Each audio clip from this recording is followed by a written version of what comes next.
tenemos desde nuestra sala Zoom al doctor José Pablo Baraybar. Si por favor me informan si ya está conectado. Buenas tardes, José Pablo.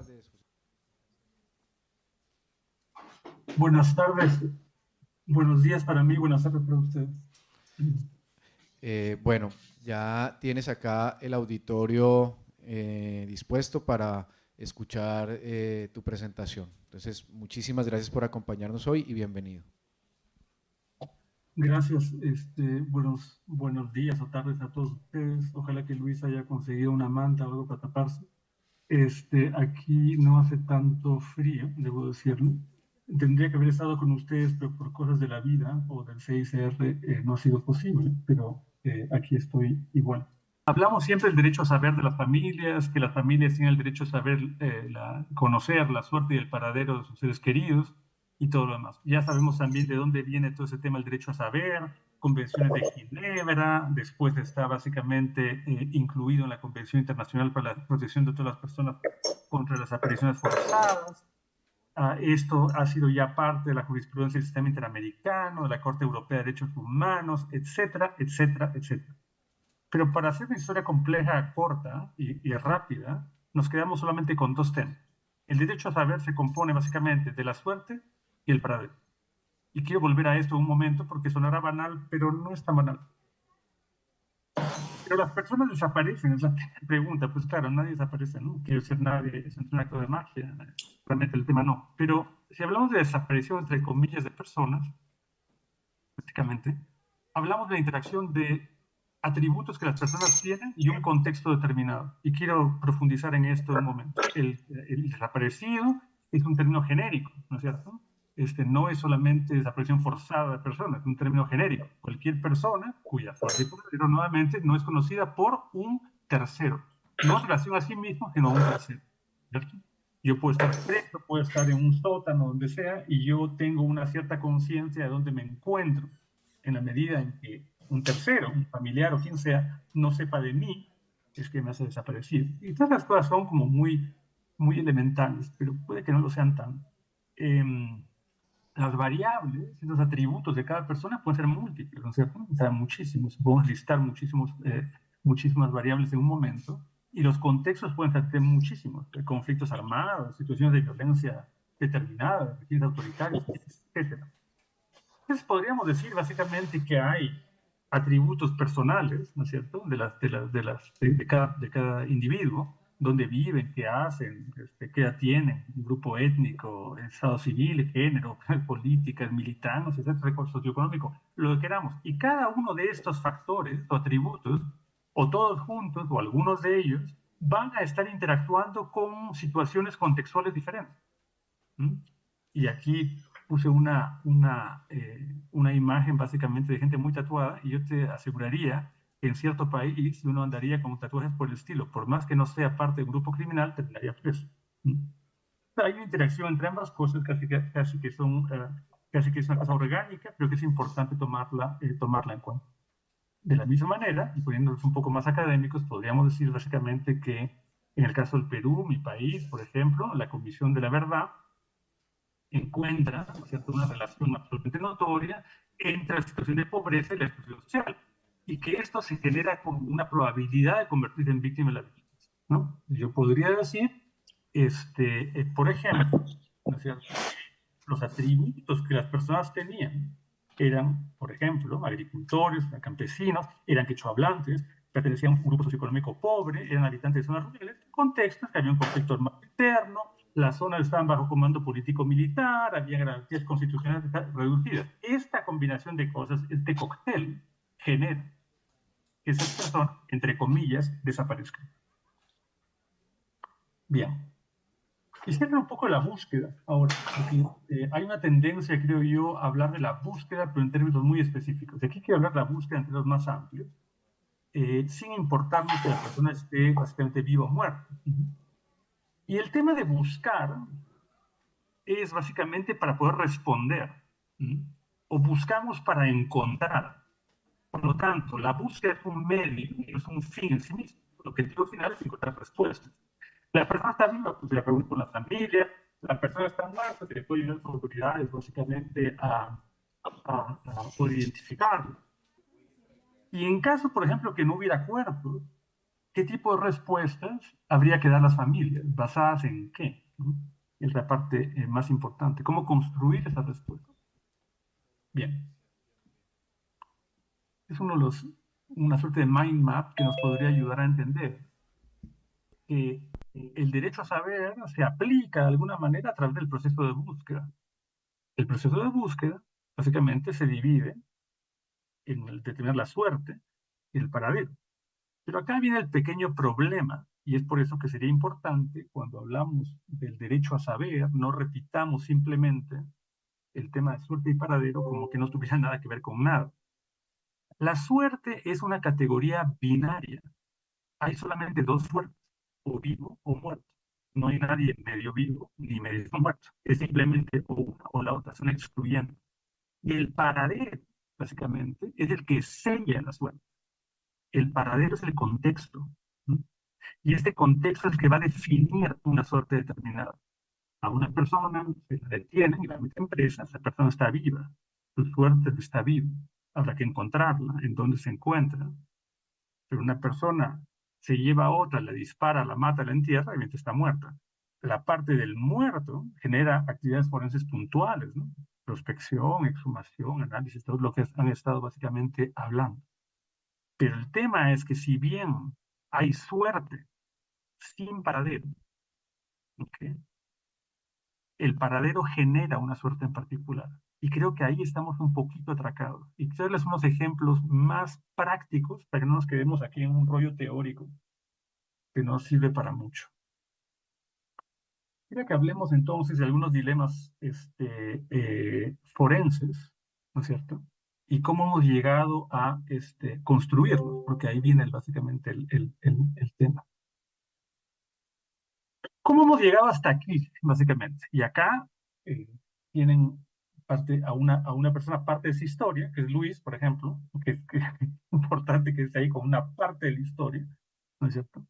Con este boom latinoamericano, llamarlo boom, no hablo del boom literario, pero básicamente, sobre todo empezando con Argentina, después de la caída de la dictadura, que se fue propagando básicamente a otros tantos lugares más, donde había una cantidad de atrocidades cometidas por estados contra sus propios ciudadanos.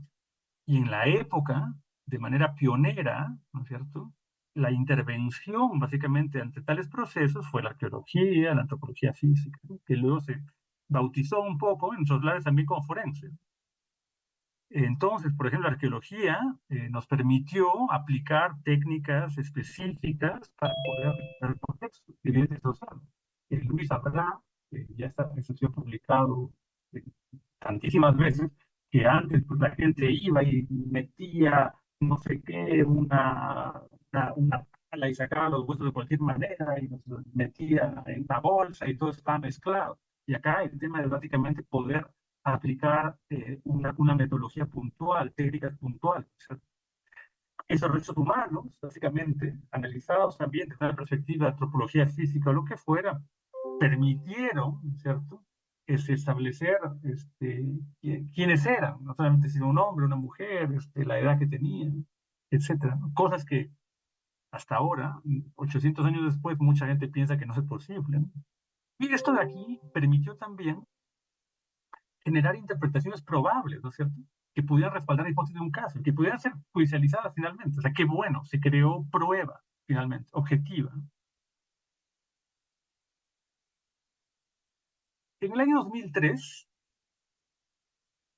muchos años después, de los 80 pasamos ya al 2003, hay una formalización básicamente de un problema. Ciertamente los Balcanes ocurrieron antes, pero poco importa. El CICR, ¿no es cierto?, inaugura esa conferencia de Missing, en la que también Luis participó, y yo también participé, y otras personas más, donde el CICR define básicamente, o crea, o intenta, acuña este nombre de acción forense humanitaria, que tenía también como fin, básicamente, recuperar o mantener la dignidad de los muertos a través de procesos de manejo digno de los cuerpos, ¿no? Que sean trazables, los entierros sean adecuados. Pero también la otra cosa que implicaba esto era poder resolver, yo lo pongo entre comillas porque el CICR sigue usando esa palabra, resolver casos de desaparición forzada, ¿no es cierto? Porque se asume, por lo tanto, desde ese paradigma que hemos creado en América Latina, que los desaparecidos están muertos, ciertamente están muertos, han pasado 30 años, lo que fuera, están muertos, y si están muertos, se les puede encontrar en algún lugar porque tienen que estar enterrados, y con un enfoque técnico-científico particular podemos restaurar de alguna manera su identidad. Entonces, yo quisiera ahora aterrizar un poquito estos paradigmas a algunos ejemplos breves. Y hablemos un poquito de México, el país donde me encuentro, dicho sea de paso. Y hablemos de la llamada crisis forense, y la he puesto comillado, porque creo que es muy pertinente mencionarla de esta manera. Cuando hablamos de crisis, nosotros nos referimos generalmente a un evento agudo, ¿no es cierto? Como una fiebre de 40, es una crisis. Uno no vive con una fiebre de 40. Y la crisis implica básicamente también una oportunidad de cambio. Hay también una oportunidad de cambio en, ¿cómo se llama?, en función a una crisis. Es también una oportunidad, ¿no? Una cosa que rompe un antes y un después. El tema de la crisis se compone hasta el día de hoy de unas 52.000 personas fallecidas identificadas. ¿Okay? En un periodo desde mayor a 20 años, en realidad muchísimo mayor a 20 años, más parecido a 50 años, pero en realidad la concentración, digamos, es más unos últimos 20 años, dentro de un problema que aún continúa. Es decir, no es que ya pasó, o que hay 52.000 personas porque estamos en una suerte de posconflicto, ya pasó, no pasó nada, el asunto sigue pasando. Estos 52.000 pueden ser ahora, que estoy hablando, 53.000, no lo sabemos. Más de 100.000 personas desaparecidas. ¿Okay? Mal que bien suben, bajan los números, pero vamos a tomar esto como un número de referencia, la mayoría de las cuales se dan por muertos, evidentemente. Y además con una cosa aritmética muy simple, si tengo 100.000 desaparecidos, 52.000 personas, pues puede ser que no, los 52 sean parte de los 100.000, donde existe una población local, mexicana, y una población no mexicana. Tienen básicamente muchos migrantes que transitan por México para llegar a Estados Unidos. Y claramente el efecto inmediato de esto y cualquier parecido con la realidad no es una coincidencia, ¿no es cierto? La violencia, que es bastante móvil y bastante flexible, lo que genera básicamente es el desborde de las estructuras médico-legales locales. Es decir, esas estructuras no están preparadas para la mortalidad que se les, genera, ¿no? Puede ser que de un momento a otro pues pasas de tener no sé cuántas personas muertas a tener 20 veces más, 100 veces más, y claramente todo esto colapsa. Pero entonces es una crisis, ¿no? La crisis, como dije, es un pico, ¿no es cierto? Pero en realidad aquí estamos viendo una meseta. Esta no es una crisis, ¿cierto? Tenemos una mortalidad alta, constante. O sea, no es un episodio aislado, no es que en el año tal llegamos al pico de mortalidad y después bajó. No bajó. Es más, llegó al pico y subió a partir de ahí, se quedó ahí casi plana, con una línea plana, claro, con pequeñas ondulaciones, ¿cierto? Entonces el problema, y acá viene un poquito la lección aprendida, que se lo estoy dando de manera a ustedes bastante subliminal, a ver si la captan, es que cada vez que vemos un problema como un problema crítico, como una crisis, buscamos soluciones rápidas, ¿okay? Que no siempre terminan siendo. Entonces, por ejemplo, hablemos un poquito de estructuras, en cómo se llama en respuesta a esta crisis, entre comillas, ¿no es cierto? Se creó, por ejemplo, una Comisión Nacional de Búsqueda y un Centro Nacional de Identificación Humana, que en realidad duplica, o sea, de facto duplica, ¿no es cierto?, los sistemas que ya existen, que son sistemas básicamente que son parte de la Procuración de Justicia, de la cual el sistema médico legal es parte de ello, ¿cierto?, a nivel federal o estatal, que se ven en realidad duplicados. Tienes ahora como dos sistemas paralelos. Unos dicen, yo me ocupo los cuerpos de este año al otro y tú de los otros. En realidad no es tan sencillo porque la misma constitución de la Unión y el mismo Código de Procedimientos Penales dice lo contrario, que las personas que ocupan de los cuerpos son las instituciones que se ocupan de justicia, no la Comisión Nacional. Luego, lo que ocurre en México es que se exhuman restos, ¿no es cierto?, a muchos niveles y en grandes cantidades y se depositan en centros de resguardo, es decir, en nichos. Los saco donde estén, aunque sea una cosa del cementerio, los pongo en este nuevo nicho. Los saco de un lugar, los pongo en otro, ¿no? Y esto básicamente implica que en muchos de los casos yo desconozco, si no en la mayoría, el contexto de cuál vienen los cuerpos, ¿no es cierto? Y los coloco en estos centros de resguardo esperando básicamente que haya una solución masiva, que es otro adjetivo que se usa mucho, en este caso con frondas masivas de ADN. Y podemos discutir luego, si hay oportunidad de discutirlo, cuáles son las implicancias que esto puede tener. Luego, por ejemplo, se creó, a pedido de las familias, en este caso, el mecanismo extraordinario de identificación forense. La palabra extraordinario, ahí tenemos otro adjetivo más importante para eso, ¿no es cierto?, que suma más, digamos, al desorden en la medida en que, como en Colombia, hay un pool reducido de expertos y cada nuevo sistema saca más expertos, básicamente, de donde sea para alimentar su propio sistema. Entonces, los sistemas existentes que van a seguir estando, porque son básicamente los centros de justicia, son uno de los pilares de los estados de derecho, básicamente se ven, digamos, reducidos, ¿no es cierto?, se ven debilitados por además la falta de políticas públicas que pueda ayudar, por ejemplo, a pagar a la gente salarios dignos y cosas por el estilo. Entonces, lo que quiero decir con esto es que las crisis, entre comillas, perdón, generan soluciones masivas, extraordinarias y por lo tanto anecdóticas. Y esta es una lección grande y grave de la cual debemos aprender, porque es algo que no ha acabado, que continúa. Entonces, si es que básicamente hablábamos de suerte paradero, ¿no es cierto? ¿De qué cosa nos habla la suerte de 52.000 cuerpos? Porque el cuerpo solo, o en un hueco donde diablos esté, pero sin nada que lo acompañe, quiero decir, de contexto, nos habla solamente de suerte, pero no de cómo llegó, del quién, cómo, cuándo, dónde, por qué, etcétera. ¿Correcto? Ese es el primer punto. Entonces, buscar y sumar es lo mismo, no, diría que no es lo mismo, pero tenemos una tendencia cada vez más fuerte, y no sé por qué, a cuando hablar de búsqueda, estamos hablando de todo lo que tiene que ver y todo lo que nos lleva a encontrar cuerpos. Fosas, cuerpos, técnicas, ¿cómo se llama?, de prospección, geo, lo que fuera. Básicamente estamos en este asunto. Tenemos que entender que cuando estamos buscando, estamos tratando de entender esta ecuación suerte paradero, ¿correcto? Que es parte del derecho a saber. Es decir, no estamos buscando cuerpo solamente, porque el cuerpo solo me habla de la suerte, no del paradero. El paradero define o sella la suerte. Su suerte está echada, sí, ciertamente. Si subió el avión, se cayó el avión, pues está echado. Puede que claramente murió, ahora tengo que demostrarlo. Puede que haya no sé cuántos pedacitos de ahí, tenga que recuperarlos y pensar en cómo recuperarlos, etc. Pero yo tengo un manifiesto de cómo se va el pasajero. No es que se cayó un avión y no sé quién estaba dentro. No me serviría básicamente para nada.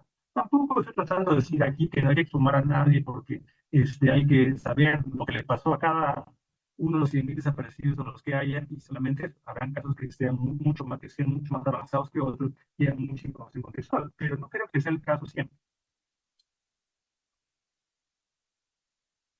Entonces, la otra pregunta, que es una pregunta muy pertinente para Colombia, para México también, ¿qué pasará con los cuerpos ausentes? ¿Qué pasará cuando ya no haya cuerpos? Acá no me acuerdo, no sé si ustedes se acuerdan, pero en un caso muy sonado, llamado Pozolero, un individuo que disolvía a las personas en un biodigestor próximo. Y según él, básicamente se había ocupado 300 personas que habían pasado por ahí. Y los resultados eran una suerte de gelatina fotoséptica, cuando se abría y en contacto con el oxígeno se endurecía, y dentro de esto habían pedacitos con mucha imaginación, podría ser huesos, algunas coronas de dientes y luego cosas claramente no orgánicas o metálicas como brackets y demás. El problema es cómo hago yo con esto para poder entregarle, como se llama, los restos a alguien o decirle a alguien que en efecto su hijo o hija estuvo pasó por ahí. ¿Cómo construiría yo básicamente una respuesta para este caso donde no hay cuerpo? ¿No es cierto? Y esa respuesta tiene que tener algún nivel de certeza, quiero decir, o sea, no es como que creo yo que estaba ahí, sino algo un poco más seguro, solamente con el paradero, ¿no? Con el contexto. Sin contexto, ¿qué cosa le diría? Ah, sí, encontré unas cuantas coronas y unos brackets, ¿no? Entonces, hablemos un poco de los niveles de contexto. En realidad, a mí me hubiera gustado eh, hacer esa presentación antes o después de la que va a ser Inés Caril, que va a ser mañana, y ella se va a hablar, creo, con mucho más detalle y más que detalle de pertinencia. Sobre el tema de redes, pero yo quiero hacer solamente acá una pincelada que sonará tal vez un poco descontextuada, pero que estoy seguro que Inés va a poder traerla al orden nuevamente. El tema básicamente es, como varios de ustedes lo han dicho, que nos enfrentamos a leyes de contexto que se basan principalmente en papel, ¿correcto? En formularios, entrevistas, listas, fotocopias o lo que sea. Todavía trabajamos mucho en papel. Y la idea es cómo poder articular todas estas fuentes, de alguna manera, en algo que tenga sentido. Entonces, cuando nos ocupamos, por ejemplo, de esta noticia que hemos encontrado en el periódico, que podría ser una de nuestras fuentes, nos encontramos que hay mucha información que no nos sirve, ¿correcto? El accidente ocurrió en el estrecho de dos rocas y no sé cuántas, alrededor de las 2 de la madrugada. Pues esa información sea importante o que no lo sea. El tema es que de esa información hay que sacar lo que nos sirve para establecer básicamente las relaciones que puedan haber entre otros actores de este drama. Finalmente, vamos a la zona donde ocurrió el naufragio y nos enteramos por ahí, por un informante que nos cuenta que este barco era conducido por Jasón, que Jasón organizó un viaje con esa gente. Entonces, Jasón tendrá un rol en este caso del traficante, que organizó básicamente el viaje para llevarse a esta gente. Y tenemos cierta información de Jasón, solamente de dónde era, que era un hombre, no sabemos nada más de él. Muy bien. Finalmente, nuestro amigo Hércules, que es el sobreviviente, ¿cómo se llama?, de este naufragio, se recupera del hospital y podemos ir a hablar con él y se le hace una entrevista. Pero en esa entrevista, que también contiene muchas cosas que no son necesariamente relevantes en lo que estamos buscando, nos habla de otras personas, nos da más información de tal razón, ¿no es cierto? Por ejemplo, cuál era su última dirección. ¿Mm? Y nos habla de otras personas que se encontraban también dentro, ¿cómo se llama?, del barco. Y aquí tenemos, ¿cómo se llama?, dos personajes más, que son Peleus y Cetes, que también están en el barco. Y ustedes dirán, muy bien, ¿y para qué sirve todo? ¿Para qué sirve todo esto? Bueno, temas prácticos. Por ejemplo, si yo tengo solamente en el extremo izquierdo a una persona que es mencionada por otra persona, yo digo, mi hijo está desaparecido, ok, es mi palabra, ¿no es cierto? Es mi reporte, pero no tengo ninguna corroboración.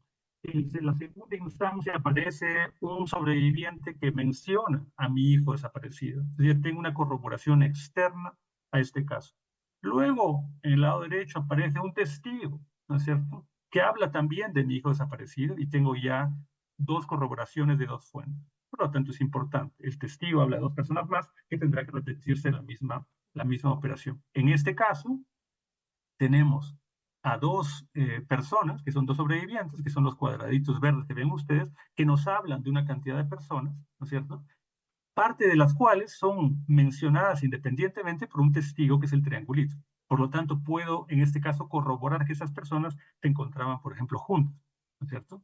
De la misma forma, podría yo priorizar las entrevistas. En este caso, el sobreviviente que está en el círculo, el hexágono marrón, es el único vínculo que existe entre dos grupos de personas. Entonces, claramente, si yo quiero saber algo más de cualquiera de las personas mencionadas, tengo que ir a buscarlo a él, ¿no es cierto? Porque él es el que tiene la información, el más importante en este caso.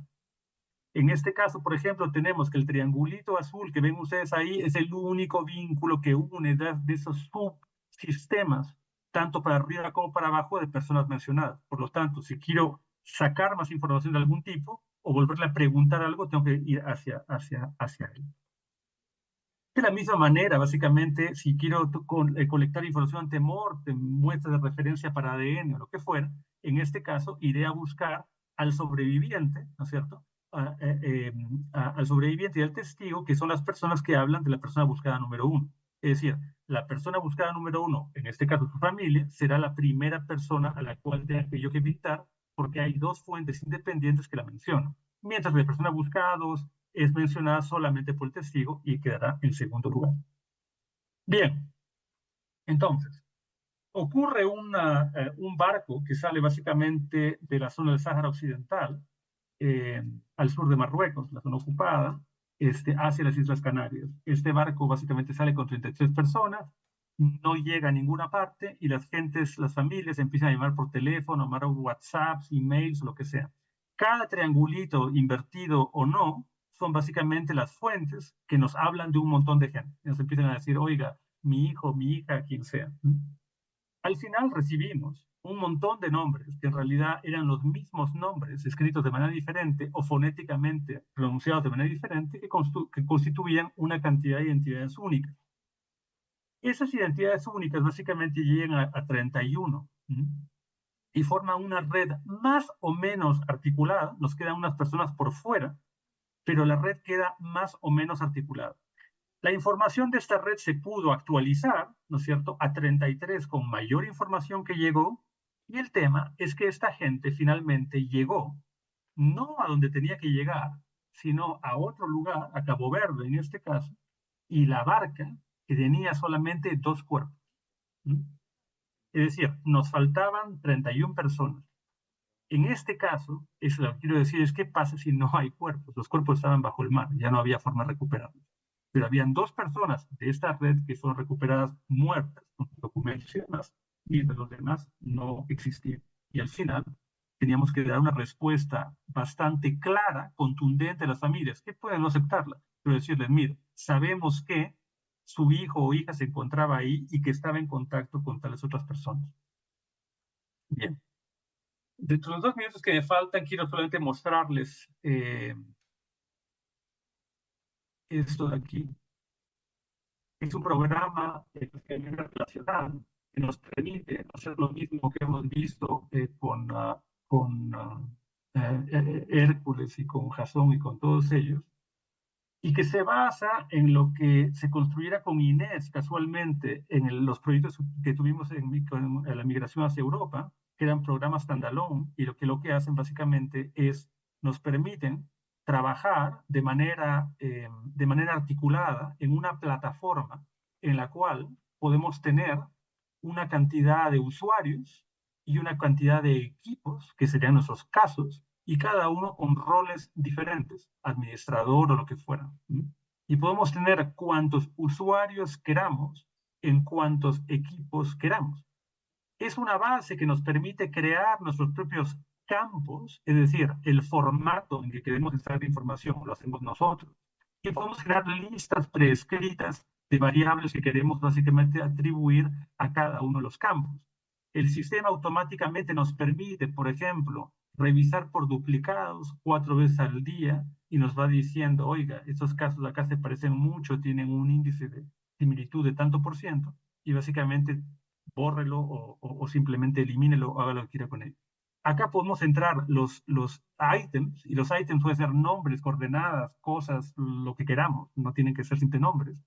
Y podemos básicamente establecer relaciones entre estos ítems del tipo que queramos. Es decir, la relación la definimos nosotros, que somos los que estamos realizando la investigación. Y para que vean simplemente, toda esta información agregada se puede visualizar en una red en tiempo real, en la medida en que se van adicionando nuevas informaciones. Y para darles solamente un ejemplo de para qué puede servir esto, les pongo este ejemplo. Cuando se visualizó, cuando teníamos esos papeles, esos documentos de este caso, se asumía que era un solo caso o que la gente pertenecía a un mismo evento.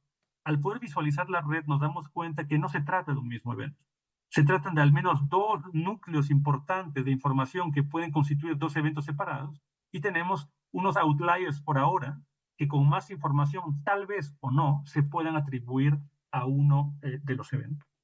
Entonces, esto les voy a dejar un video que Angélica se los compartirá más adelante. Y aquí voy a concluir con los 30 segundos que me faltan, probablemente, con algunas conclusiones. Entonces, creo que lo que he intentado hacer, no sé si lo he logrado, los problemas que hemos tenido, es en la necesidad de usar una metodología que nos permita pues, excavar, si podemos exhumar, ¿no es cierto?, fuentes, sean narrativas, testimonios, fechas, lo que fuera, ¿no es cierto?, que nos permita asociarlas para reconstruir un contexto, porque este contexto marca el paradero de la persona desaparecida. Pero creo que es muy importante, poder conceptualizar más allá de la materialidad del cuerpo. Estamos bastante obsesionados con los cuerpos y las fosas y demás, porque lo que queremos hacer es, al final, es dar respuestas, no solamente ubicar cuerpos. Y les dije que estoy en México, es un muy buen ejemplo para ello. La búsqueda finalmente es una manera de poder efectivizar, ¿cierto?, el derecho a saber. Por lo tanto, el tema no es exhumar si es que no sabemos o tenemos una información mínima respecto a quién estamos exhumando, porque ahí nos quedamos con la suerte, más no con el paradero. Y no hay cuerpo, ¿qué hacer? Pues va a haber que pensar mucho cómo elaborar el paradero para poder dar una respuesta básicamente que tenga sentido, y que tenga sentido para la familia, y que tenga un grado de autoridad también al poder darla y poder, ¿cómo se llama?, recibir. Los cuerpos, básicamente, solos, tal cual, son solamente suerte. No hay paradero, nos falta una pieza, básicamente, en eso.